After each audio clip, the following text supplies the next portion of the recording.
Today we're pleased to introduce Joe Judge from the MITRE Corporation. Joe has a distinguished career in information security, particularly network security, dating all the way back to Bell Labs and several incarnations in between. He's been most recently at the MITRE for 5 years. I know he's done some work in looking at forward deployed systems and how to protect network security in those. But today he's going to be talking to us about software assurance. Thanks. So I'll take a few minutes and maybe I'll cover the what MITRE is first, so it gives you an idea of where I'm coming from. So MITRE is a federally funded research and development center. It's not like a normal company, but it kind of is. So MITRE is a company that is focused on working in the public's best interest. We're not a defense contractor. We work with sponsors that typically would be worked with by defense contractors, so the Air Force, the DoD in general, NSA, FBI, Department of Homeland Security. And each center that we have at MITRE focuses on a different space. I work in the DoD center. So a lot of my work is with the Air Force and DoD acquisitions. And I'm sorry, but software assurance sounds like the most boring topic, and acquisitions to most people sounds like a very boring activity. But for my part of the Air Force that I work with, they procure systems. Again, I'm sorry it sounds boring. What the military has a huge set of folks who are at the pointy end of the stick. There's another set of folks on the backside who help logistically supply them. And that could be from hot coffee to systems, applications, software. And if I can explain to you kind of how my job is affected by software assurance and what's going on in industry, you can probably Google around right now and find really good topics on software assurance that come from Booz Allen Hamilton or from the MITRE Corporation, and they will give you a good sort of basic set of information of what's going on, what you should do, frameworks for approach, tools that you can use. But it might help, I'm hoping, if you get a sort of practitioner's view on it and see how we actually put these things together and why they're important. So I'm going to assume most of you know the basics about software development, and I'm not going to belabor too many points early on to impress upon you how much it's important, but I'll start with the basics. Everything's connected. I know people say that, but I come from a time where I remember the first internet toaster, 1991, the Interrupt conference, and the second year when they actually add a robotic arm to hook up the toaster to make the bread go in the slot. This was clever stuff back then. Today, everything's connected. A toaster is not unique on the internet anymore. Webcams are not as interesting as they would have been before. Remember when the first Encyclopedia Britannica came online, or the Vatican, and these were shocking developments in the early 90s. And what we're connecting now is complex. So we're connecting things behind infrastructures and protections that are also very complex. This is an example of an IBM store, the systems that make a store that you go to, that IBM is controlled, that sells systems and computers. This is their block diagram of the systems infrastructure. That's just a store.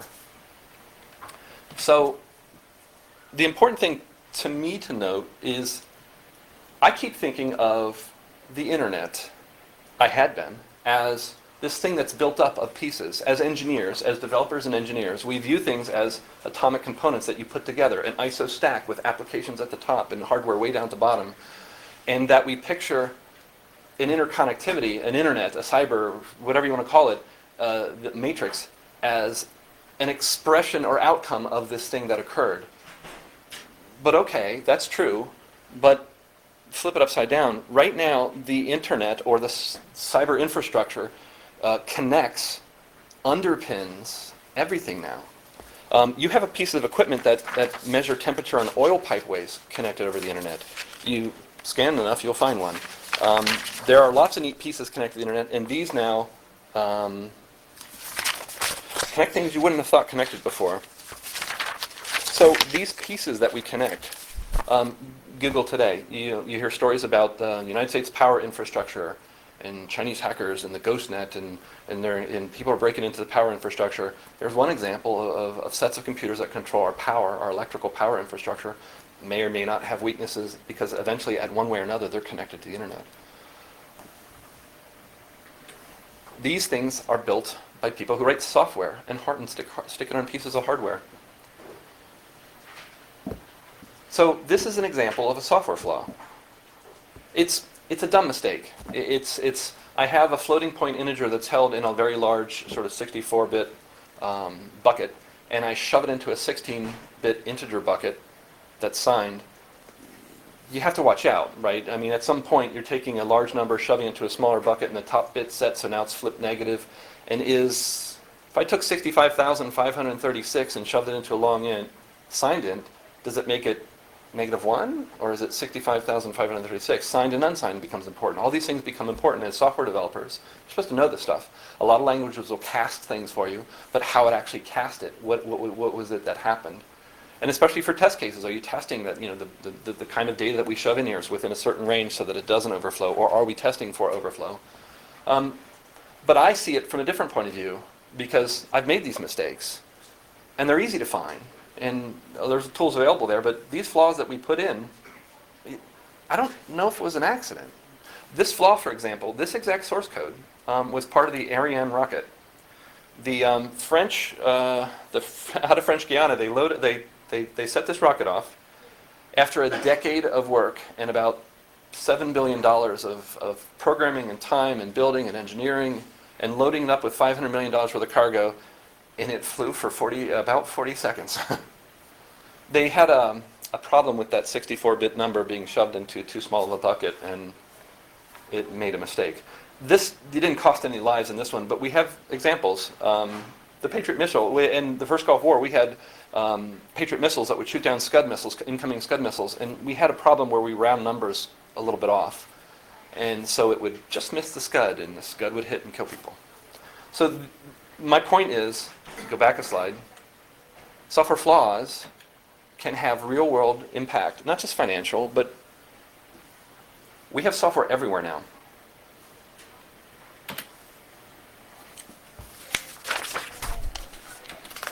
All right.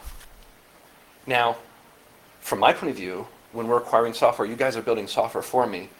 I do care whether it was intentional or whether it was accidental, but at some point, the exercise of that weakness may be intentional, maybe accidental. With the Ariane rocket, it was probably an accident. And actually, the feedback loop to test that variable was too slow, and the rocket was moving too fast. So their correction would start a wobble. And it was an accident. Everything seems to point to an accident. But at some point, the expression of that outcome doesn't matter whether it was an intentionally added flaw because one rogue developer was all pissed off, or whether it was an accident, it was a coding error, that's just a mistake, they forgot it in their test case to check those things. It doesn't matter because the actual expression of that and the impact doesn't care. A bad guy trying to hack your system doesn't care how that flaw got there, unless he put it there. He doesn't care how it got there. They're exploitable. They're weaknesses. They exist. I'll try for them. And they're pretty well-known ones, buffer overflows and integer overflows like that. So even blindly, without even knowing the source code, I could test for the most obvious thing, SQL injection, when you take input form from a web page. The traditional mindset for most of the people who work in information security, information assurance, has been focused on, again, that ISO stack at the lower pieces, firewalls in the 90s, firewalls and network security, and inspection of content flows and system security, and making sure you lock down your system and put firewalls up, or you have host-based firewalls. Maybe put tripwire in your system and look for integrity checks in case something changes unexpectedly on your file system. But if you put all these things in place, and you open a hole through your firewall so people can talk to your application web server, and you reach past the system security, and let them reach inside and touch your data or your application logic that you wrote, then they don't really help. Those are just little holes in a fence that someone can reach through. It's about the data. There have been cases in the past. Well, I've been doing this 20 years, but bad guys break into a system. Oh, it's the system that financial services has all this money that they move in bank account data, and the guys break into the system. They use that as a hopping point for somewhere else because they didn't know what they broke into. They just were looking for system access to anonymize their connection somewhere else. They could have been rich, but they didn't know. Times have changed. It's about the data. It's about the data that makes a difference. So I say weaknesses and I say vulnerabilities. But Weakness is something that may or may not cause a potential to be a risk that actually affects, that actually becomes evident. Vulnerability, and this is, I'll take these words from like Bob Martin, or someone who's worked in the assurance space for common weakness enumeration and pieces like that, and then I'll tell you my spin on it. So vulnerability is actually something you have to deal with because it will express itself. A weakness to him is a potential. It may or may not be an actual vulnerability in your code that may be exercised. And those are true. If I look at a piece of code and I find that you have a little buffer overflow somewhere and it's overflowing the buffer that's on the heap and stuff next to it doesn't matter, then I don't really care, because it won't really hurt you. But that's a weakness to them. But something that actually might be a stack smash that might actually evince control, that you can actually jump around in memory and execute other code, well, that might be more of a vulnerability to them. I take it a step further. One of the ways that we measure in the space I work is there are vulnerabilities. There are these pieces that you enumerate up. But at some point, you have to make some judgment on whether that's actually going to affect the mission of what you do. And that's a risk. So weaknesses, vulnerabilities, and risks. Risk is something that actually you factor in the other pieces. For example, I may have protections somewhere else that prevent the exercise of that exploit, like a proxy server that's filtering long input statements, and I have a buffer overflow. Well, that buffer overflow, as long as the proxy server is working, I'm protected. So maybe together, as a holistic sort of point of view, it's not a big risk. I can mitigate this another way. All right, I sort of hinted about the threats, but spend more time on this. Early part was about how this is all linked together. Okay. I remember the first internet worm. That was the first big event. And it was so unsophisticated, and the tools to do such things were not really available. You had to be really good, and you had to know your target systems well, and you had to really understand and have access to source code. In the late 80s, I was working at Bell Labs, and of course we had the source code. We invented Unix. And we had that available. It makes you a better programmer to see examples. What you have today is what I had with the people that I work with. But everyone has access to source code today. There's open source projects that are great examples of how to build things. Application web servers, native pieces that talk over the network wire, things that send UDP packets or TCP packets, or how to craft tunneling over ICMP to get past a firewall. Great examples out there. The tools purpose-built to attack and cause harm to systems, well, those have grown in sophistication also. So the more that the top pyramid of the people who are really clever build tools that show or example how to do some of these things, well, the more people who aren't as skilled can use those tools. So it's a raising of the bar. It's the normal way that things happen. You build upon things that build upon things, and you can get farther because of the stuff you leverage. So the sophistication of the attack today is different. And remember when I told you that there's people that have broken into financial systems and they were sitting right next to banking statements or financial information, and they didn't know it. Well, the people who actually want to leverage that sort of thing have been paying attention also for the last decade, and they know it. And over time, the attacks are getting more serious. And you might not see these in your average run-of-the-mill sort of company, but for critical infrastructure, financial services, things that make a difference, these tend to see more sophisticated attacks over time. Attacks you might not see. Malware that gets right past the signature, the antivirus signatures that you have because, well, it's just signature-based, and it's a list of signatures. If we sat down today and took half an hour, literally half an hour, to write a little piece of malware that delivers itself over email, none of the antivirus, the people that you send it to will ever trigger. It's the wrong signature. So our threats are getting pretty sophisticated over time. But where I work, again, it's real simple, right? I have suppliers who make software for me. And these are defense contractors. And on the government side, we say, hey, we'd like you to build this. And please build that. And we try to make sure, as best as possible, we specify what it is you're building. We try to talk to you about, we need to do this, we need to be this fast, process this many messages per second. And a lot of our stuff is very much measurable. Radio frequencies or bandwidth or processing frames per second for video. It could be any one of these things. And we try to specify as best we can that when you build software, it needs to be this secure. And we try to make sure we can point to measurables that we can actually check during the course of running this. But the reality of this relationship is very different than most of the folks I mean, we know it where I work, but it's really kind of deeper than we thought. Nobody writes every line of code anymore. It makes no sense. So if I were going to write a piece of code that processes images, well, there's lots of image processing libraries out there.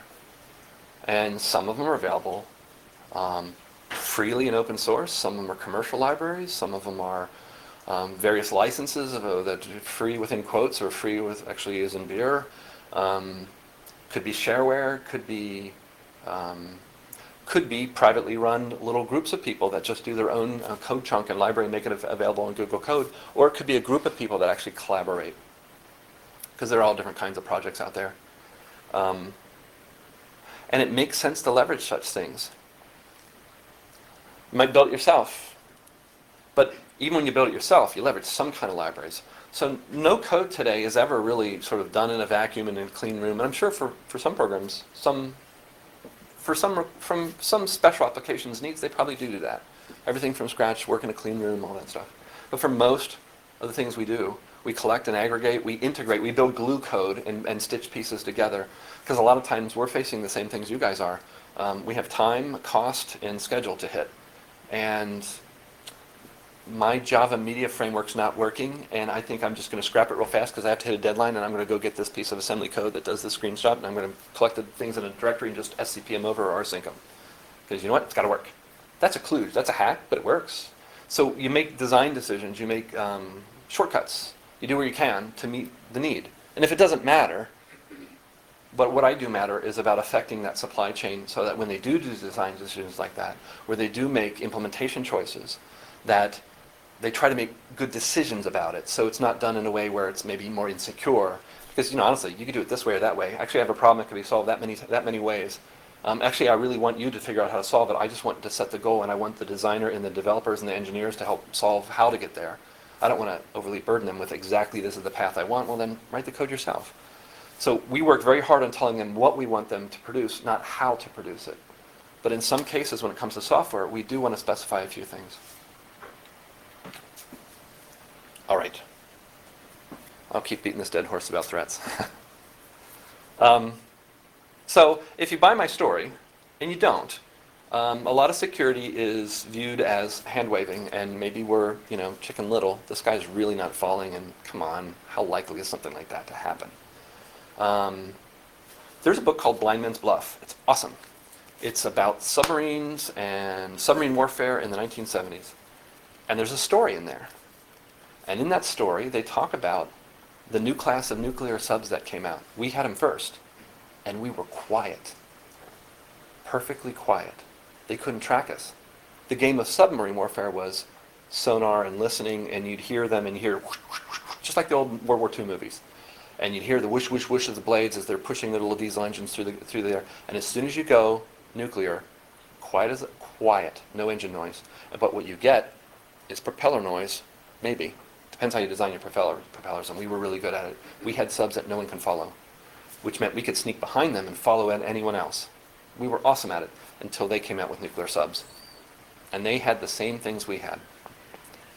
And then in that story, at one point, there seemed to have been this design flaw that somehow creeped into the Russian submarines, where they procured certain chips, and when they was the motor controllers, and one of the props was slightly different in rotation than the other one, just enough that you can hear when they turned and when the body eclipsed the other one. Now we can follow them. They're moving to turn left, they're turning right, they're going straight. The game whole changed because of one mistake on one chip in one little chunk of code in a BIOS of a little chip that controlled the motor. You can read other stories too. There's a bunch of other neat stories like this. If you like the kind of spy versus spy kind of games from the Cold War, At the Abyss is another story with examples of how we played games against each other.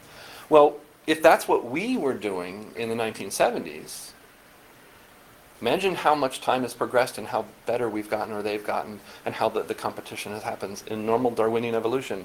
It's going to be interesting stuff now. But again, like them, we also procure, everyone includes open source, cuts off the shelf, commercial off the shelf software. Why build something from scratch if I could just license it from this company that makes something pretty cool? And it might be a darn good idea. It saves cost, schedule, time, and it's probably, and if as long as it works, right, why not? GOTS. There are pieces of stuff that we take that only we have access to in the government. So maybe certain firewalls or certain IDSs or something like that, intrusion detection systems that we may want to use, which is our own. It's not really publicly known. It's obscured then, so maybe we have an edge there. And again, free and open source. Nobody writes code or builds systems without borrowing, and stealing from other places.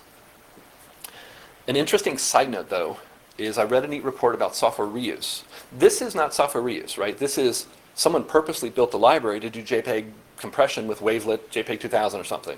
And there's like 3 places on the internet that have that available. Yeah, that's a library. It was meant to do JPEG compression and decompression. There might be another piece of code, which is a whole application, which has pieces on that I'd love to have.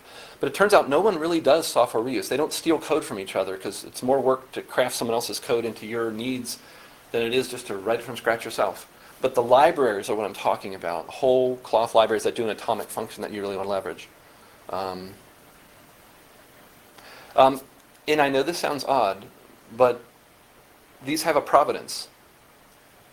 So that program, Joe Judge worked on, and Bob Martin, and these people, and that's the core development set. And for every change they made, they check it in. It's over Subversion or CVS or something like that, so it's all attributed. We use authentication, so at least we know the people that are checking in code, because it's our little code project. We don't want people checking in random dumb changes. We're not Wikipedia. But that's not true all the time. And sometimes we do use code where maybe it comes from unvetted creators. That makes me nervous. And our current processes do allow that accidents can happen. Like I showed you the picture before, in acquisition, there's a large surface area that's exposed. All right. So I'll tell you the folks we work with, how they think of it. They think this is important. The folks I work with, they get it. And they understand. And they do understand that there are motivators behind some of these folks. Any of the stuff I give, any of the stuff that I share with you about these folks is public knowledge. You can Google for these things, and I usually put the source at the bottom if you want to Google for it. There are neat and interesting things if you care about the sort of software threats and kind of what folks are doing about it. And I'll just take my summary for today, and you can pursue it on your own. So National Security System, NSS weapons. We have neat things, and again, you can Google for this. I'm not oversharing. Everything's on a network these days, and most of the time the network is starting more and more to become IP. We still have odd, goofy networks that you probably don't have access to, and they go over radios, and they're all very strange, and they're synchronous networks with little time slots and odd things. And the kinds of things you see in the normal world, you see in our space. Vulnerabilities, and of course, being network connected. Systems that are network connected means remotely you can poke and prod at them and test them and manipulate them. There are some interesting quotes that went with this one. There was a public slide presentation. There's a 554th wing gave about software assurance. 554th does, for the Air Force, lockdown desktops and software assurance, and they provide tools, and they really get this thing. And their presentation, you can go for it, it was Major Weber. They said, what if? What if I can modify the readiness of an Air Force unit? Ready, not ready, deployed, not deployed, busy? What if I can change? Air tasking orders is, if you think of a concert, any Air Force mission is a concert with lots of moving pieces, and way ahead of time, they coordinate what the music looks like. The tempo, the beat, the rhythm, and when's everyone doing something?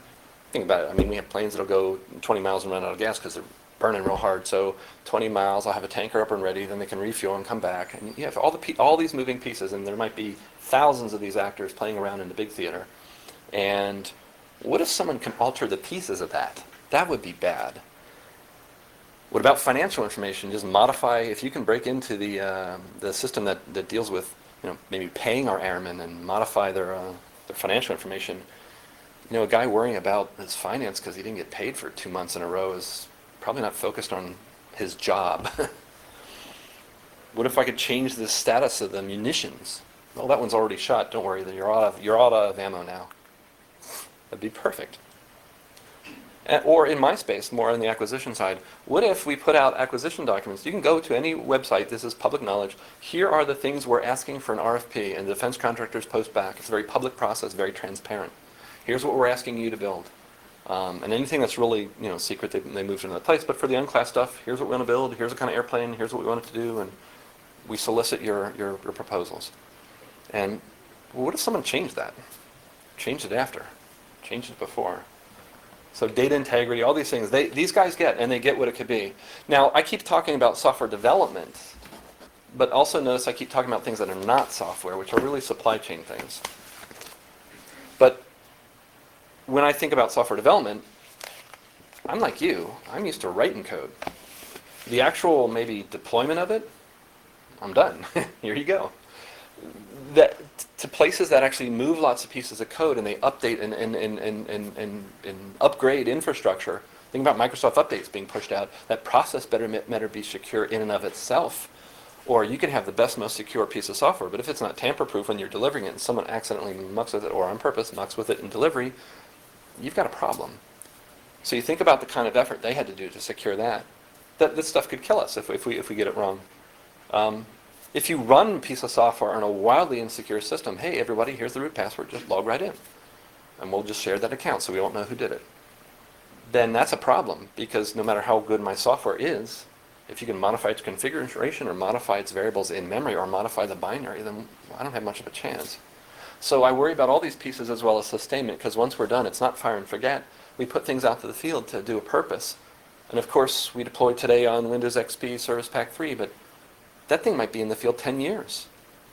What's the upgrade path? How do we maintain currency? Or if a new CVE came out for that one application that you integrated in, what are you going to do about it? You need to make sure you have that as part of your planning when you're building your thing. There's a life to these things. There's a life cycle to these things. So there we go. When you put these things and make them clear to people, they start thinking differently than when they make design choices for software, how they develop. Because what you make early on, what you think about, impacts how you might have to take care of it. So those are the pieces that worry us. We've got a lot of moving pieces, right? We worry very much about the deployment piece. We worry much about sustainment. We worry about building.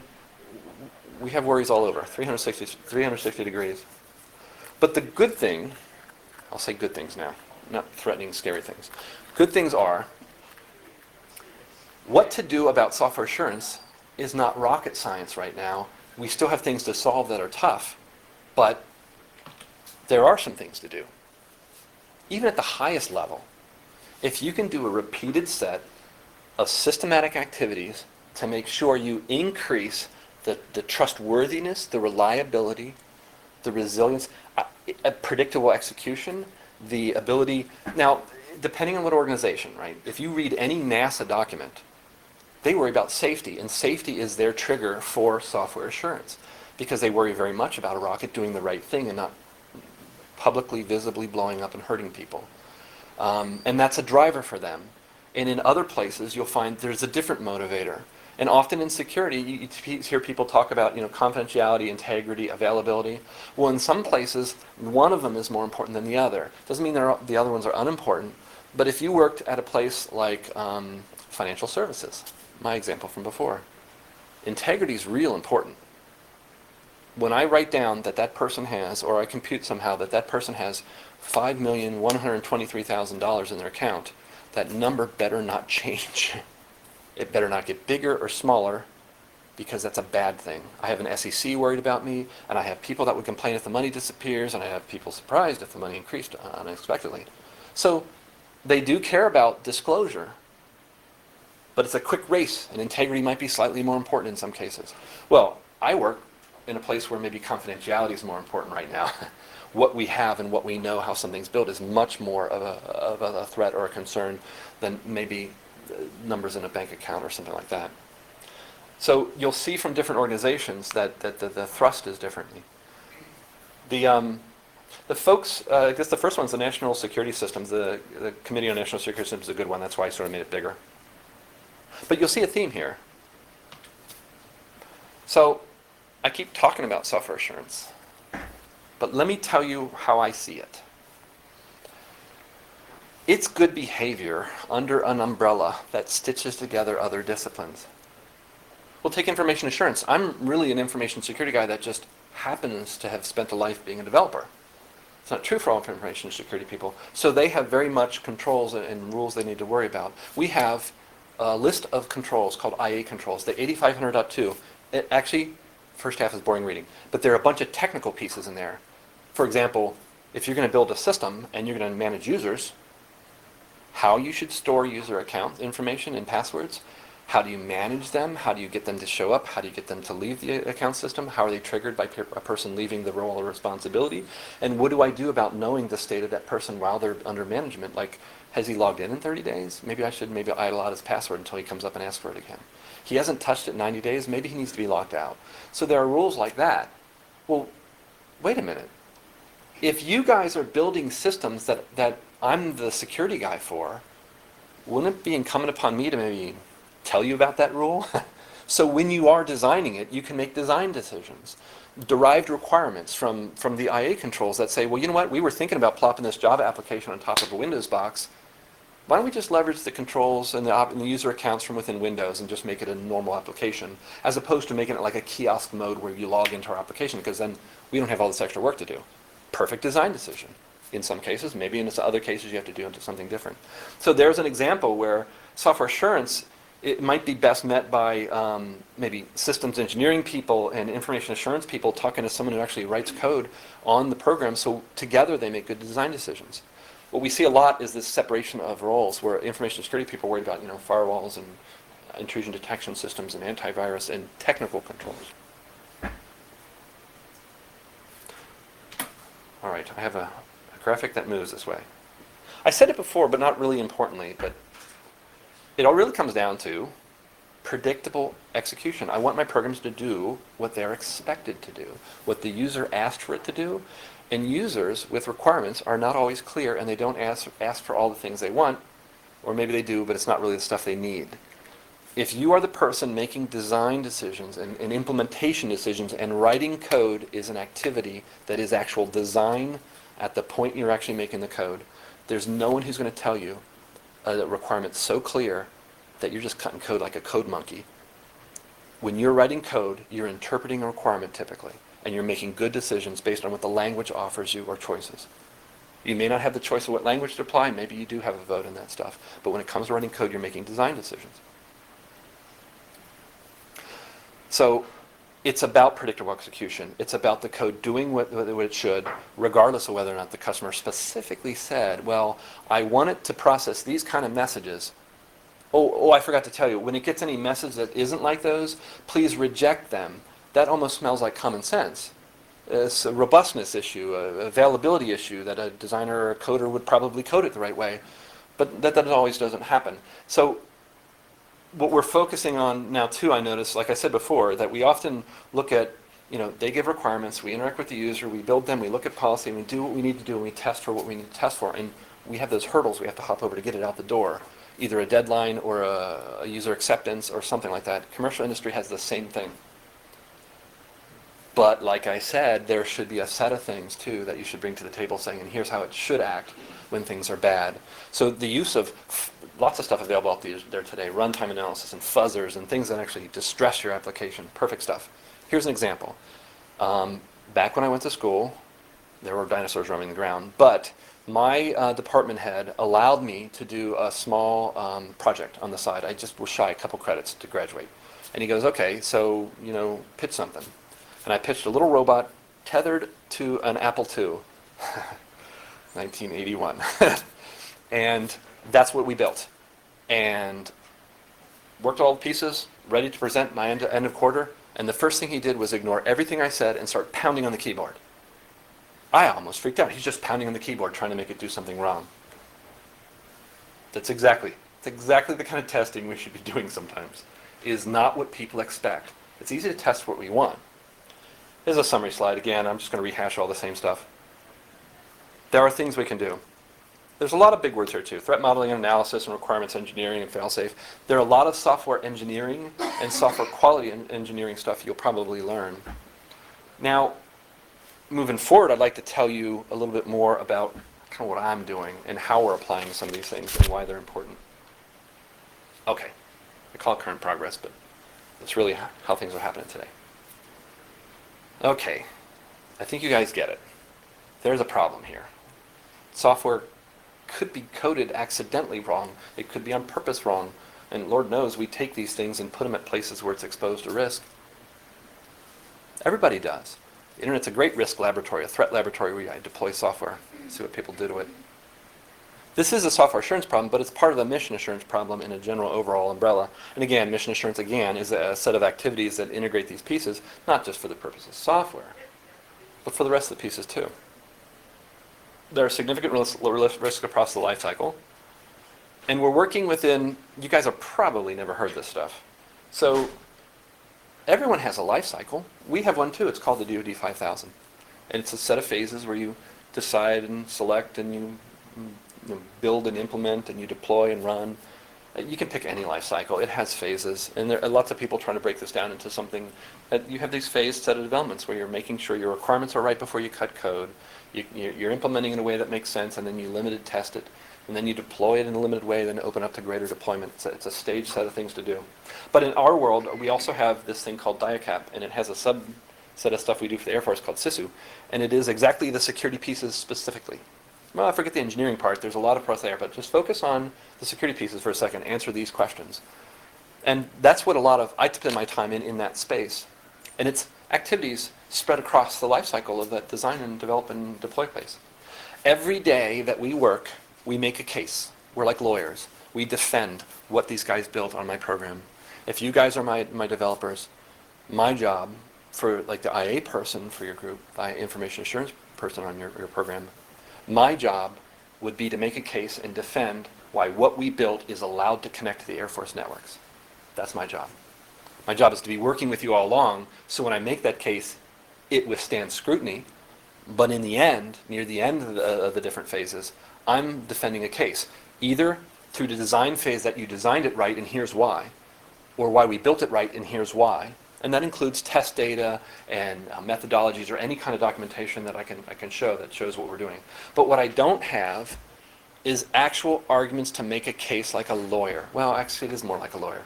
It's a subjective set of phrases with a guy waving his hands saying, this is good because of these reasons. And as long as it's a reasoned argument and it fits within like what smells right, it has a good chance of going forward. But it hasn't proven anything. The guy at the other end, the reviewer, the auditor at the other end, that says yes or no, I haven't given him something definitive to put his teeth around. So for those weaknesses that are listed, well, there's no listing of weaknesses, but if there was, then the paths to get to those weaknesses in your code, oh, I'm sorry, there's no way to measure those paths. If we had something like that, I can prove for the known weaknesses to things like this exposed to that kind of threat, and these pathways to get to it are impossible because I did these things and there's a measurable way of doing it. I don't have that available right now. And of course, even in our space, we work under the same pressures you do. There's my life cycle. The actual fun answer is farther down in the slides. I was almost going to put it right after this one, but I'll go through the boring stuff before I get to something fun. So this is the life cycle. This is what we see. And early, where before you would see something show up on the external page saying, here's a new aircraft we want to build, we have a request for information, or we have an RFP that says, please solicit your proposal. In there, we have a technical requirements document. The neat thing about our world is that I can use these for purposes. That technical requirement document has sections on saying, well, when you show up and you want to propose something to build this aircraft, show me these things so I can make a better decision. You say that you're really good at development. Show me your CMI level certification, or tell me about your development practices, or discuss how you will solve this security problem within the design that you've pitched. So these are neat opportunities for me, I'm thinking. Susan Sal's, where you actually, I think I pick you guys, Team A. I think I'll pick Team A. And Team A, okay, if you guys are going to build the design you pitched, then here's what I expect from you. And we work out expectations between each other. Sounds very much like a course I just saw. So the courses you're learning here at Purdue are actually really grounded in real-world activities. Right before we're done developing things, we're designing, we're thinking about what we're going to build. You pitch something in source selection, and I said sounds good, but the practicality is that computing system is now into life, you're going to use a different model. Okay, that's okay, as long as it has the features I wanted, right? Same amount of memory, same processing speed. Oh, that radio is not available anymore, but the same one that has the same characteristics. Okay. We can agree upon these things. And maybe the design differs because I didn't get all my requirements right. It's really hard to tell you guys ahead of time, here's what I want you to build, but I can't tell you how to build it. I'm not going to tell you exactly what to use. But it needs to be, like this. It's really hard to think ahead of time of all the possible designs you may pitch to me so I can weed out the ones that I don't want. It's very hard to get that right. On the other side of the table, it's very hard to read something that we've written and really understand what we're trying to get from you. We'd like you to build a plane that does this, that, and the other, or put this in a Humvee to do this. Well, I can describe that 10 ways from Sunday, but until we have a conversation, it's really hard. So right before you pass these milestones, there's a PDR, a design review, and there's a critical design document we produce from this. PDR can happen sooner at a certain milestone, but these milestones are very rigid gateways to move from one phase to another, and you can't start cutting code until you've answered these questions first. This is really good stuff. You can complain about government bureaucracy, but this is really good stuff. Now, critical design review is the go, no-go for some of these things, and then we move on. At some point, we're done sort of developing the system, and we actually want to start testing what we've built. And there's a series of tests that we go through, like low-rate production tests or maybe a full operational test. And in there would be security-specific testing where we'd pen test it and red team it, or we'd actually scan it for vulnerabilities using system tools and things, and operations deployment. If you have a life cycle, it should have paces like that. But the neat thing is, today, compared to a year ago, we've got better tools. A year ago, if I asked anyone who's pitching a contract, and I would say this in my contract language, when you write code, I expect you to vet it for code correctness, at least. I don't know if you have logic problems, but please make sure when you write your code, you don't put buffer overflows, you don't do integer overflows. Remember that Ariane rocket? Please don't do that. Casting things right. What else is wrong? Any stack and heap problems? I'll go through a whole list. There's a whole bunch of these flaws, and there's whole categories on a taxonomy I can give. But I'm waving my hand, and what would they do? Okay, that'll cost you $1.5 million, and it'll take me 6 months to have my guys look through all the source code. It doesn't help. I don't have that kind of time, nor do I want to spend that kind of money. And honestly, if I was on that program and it wasn't written, well, even if it wasn't written in a language I didn't understand, let's pretend I'm not a really good developer. And you know what? Maybe I'm not the right person to interpret the code review results. How do you have someone oversee that to make sure it's just not a crazy activity? It's just, oh yeah, we looked at them, they're all good. You need someone who actually understands the code. So we have code now. We have code processing tools. We have static analysis tools. We have testing environment tools, things that we didn't have before, which came because, like all good things come, something bad happened and someone said, make sure this never happens again. And you can Google for that. And we now have tools to help the code quality, which means now I can start selecting for language. When I ask people to build stuff for me, I can start specifying the use of tools. Now you can go on the internet right now and pull down find bugs or find flaws or any of these lexical scanners, which is slightly dirty word scanners for code, basically. Hey, there's a lot of false positives. It looks like you might not be checking boundary on this statement that you're calling. And here's a bunch of lists of functions that you really shouldn't be using, and you're using them. It helps, but it's no better than grep. Now, the tools that you can use, and I wish you guys, at least at college level, had access to some of these things. Some of the enterprise level software analysis tools, we're still talking static analysis, are awesome.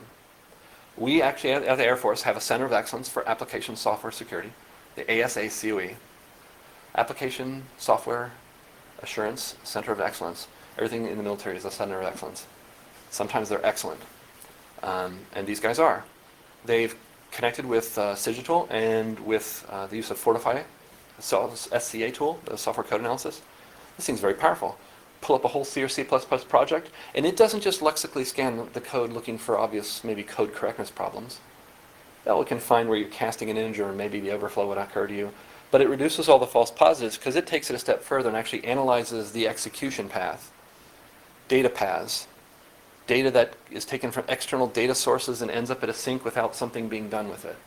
Well, now I have better than a manual code analysis. I can zoom in on a very specific flaw, and it will tell me what the stack looked like that it ran in its head to make it occur. Now, it's not a runtime analysis, but my gosh, that's darn close. So this loop right here, where you have 1024 bytes, and you're counting from 0 to 1023, And the very next line where you put a null at the 1024th byte, you're off by 1. You just slammed a null into someone else's variable. Please don't do that. Wow, that's easy to fix. You took an integer and used it as an unsigned integer everywhere, and then when you compared it as a signed integer. That might be important because 65,536 is less than 10 if it's signed. So we have tools now that we can start asking to use or offering to use for our contractors. But again, remember, I can't really tell them they have to use this tool, but I can suggest, here's the level at which you need to do analysis and what deliverables you need to make sure come to us during the course of development so I can be sure that you're doing the right things. And that's possible. And we can offer this tool, or you can use one commensurate. The neat thing is the software industry solving that problem I told you about before. I'm making a case. I'm telling people this code's secure. They're actually working on it. Actually, Purdue's working on it. MITRE and Purdue and a bunch of other folks, a lot of other folks, are working on this problem of making software and security, software assurance and security in general, measurable. It started years ago. Simple things like viruses and vulnerabilities in code. Instead of having one scanner software say, I find 200 flaws, and one say, I found 210, I'm better than him, they double count the same flaw. Why don't we have a taxonomy and enumeration of these things, CVE, and it changed the whole way that works. So with CWE, they have weaknesses enumerations. KPEC is something where we can actually start maybe mapping out how a weakness is exploited. Well, this is perfect for me, because one of the best things for a development crew is if someone can give you feedback. If you're developing something, and you're done with version 1, and I've used it for a year, and you're working on new features, wouldn't you like to hear from me? Hey, that was great, but I wish it did this. Or, wow, this feature's kind of funky. You might want to fix it because it's not always the right thing. It doesn't always save the right way. This is feedback. Well, we don't often get that kind of feedback loop like we would want all the time. But in my world, there is a feedback organism, an organization. The Intel folks, they know threat data. Here's what bad guys are doing. Well, I'd like to hear that because I'm building a thing that does this. Are any of these things targets of attack? And if they are, can you tell me something about them? The problem with that is sometimes they can't. I mean, they know it, but they can't tell you. Because if we start building things to mitigate a very, very, very, very specific attack, well, then the bad guys know we know about that attack. Maybe that's not always useful. We can't always do that. So that leaves me kind of stuck. But if you could describe the attack in ways that don't give away tactics and techniques, but some measurable way of showing me how weakness is exploited, and if you could tell me what the weakness is in a way that shows me what the weakness in the code is without telling me exactly what the flaw, that the vulnerability that's exploited, that I don't want to know how to exploit. I just want to know what's the weakness in my code and how do they get to it, the pathway and the end goal. Well, with these, maybe I can start building those assurance cases. And we're not there everywhere, but at least with CWE, the publishing of the top 25 and the other ones that didn't make the top 25, the top 25 weaknesses people put in code. Oh, this is perfect. I now have a list I can point to and say, make sure you don't put any of these in your code because they're so obvious and everyone knows them and it's the top one. SQL injection should be gone by now. That's embarrassing. You don't scan your input? That's very easy in some ways. There's libraries that do input validation. Come on, move forward. All right. Oh, I jumped ahead. This is the top 25. So here's the story. There's an Air Force program working with software weaknesses, and just when we needed it, the folks at CWE shared ahead of time, before it was officially published, the top 25 list, which we could then use with our defense contractor, who met us 100% on using tools to improve the software and making sure at least the top 25, because at some point, here's the list of flaws, and here's how many we can fix. Which ones do we fix, right? We should fix the ones that remotely exploitable. Okay, that's good. Ones that definitely smash a stack, like a heap overflow might be slightly less risky than a stack overflow.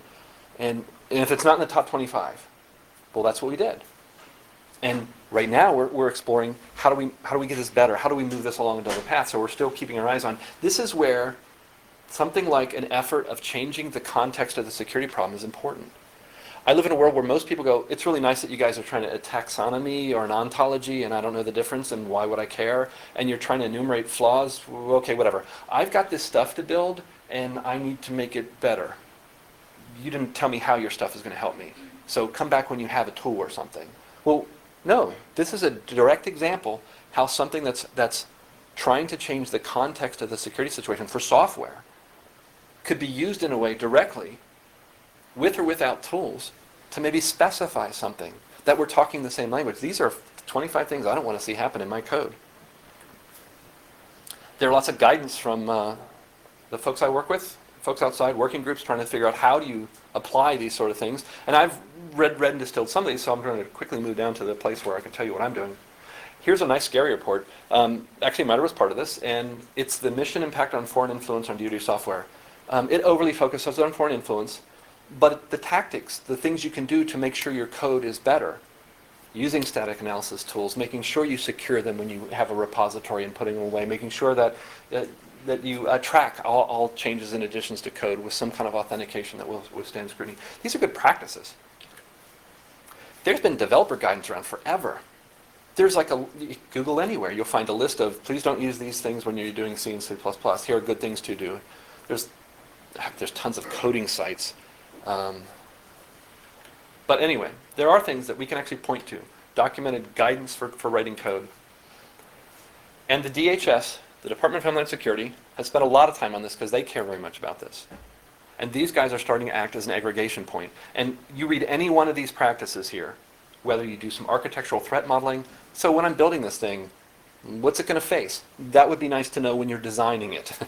When I'm actually writing the code, is there something like coding practices, coding rules, code analysis, like the static code analysis, or maybe other kind of analysis tools I can use to make sure that in my build process, when I shoot my code in each night, the shame list comes out and who broke the build?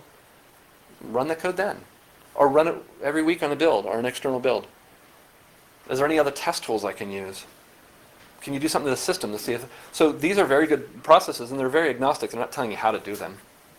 And they set up a site to aggregate all this with exact how to use them. So you've got, here's kind of the goals, and here's kind of the ways to get there.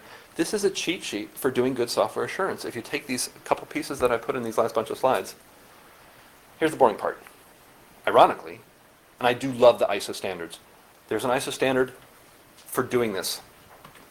And it has ISO standards framing up how to actually execute those steps that are suggested by the other folks. And I know it sounds boring, but read an ISO standard ones.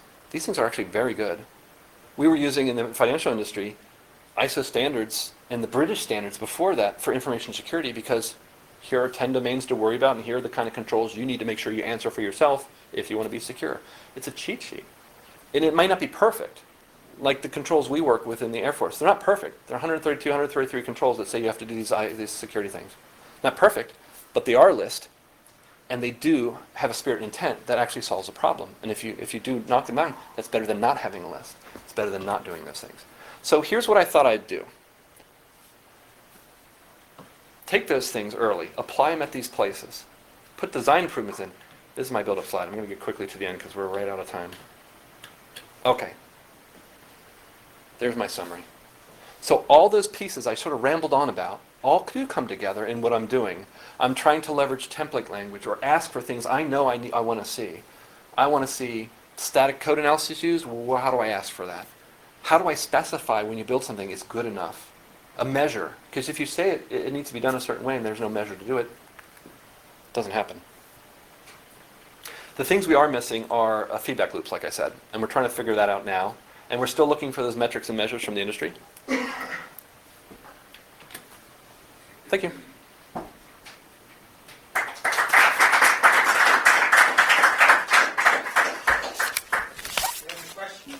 Any questions?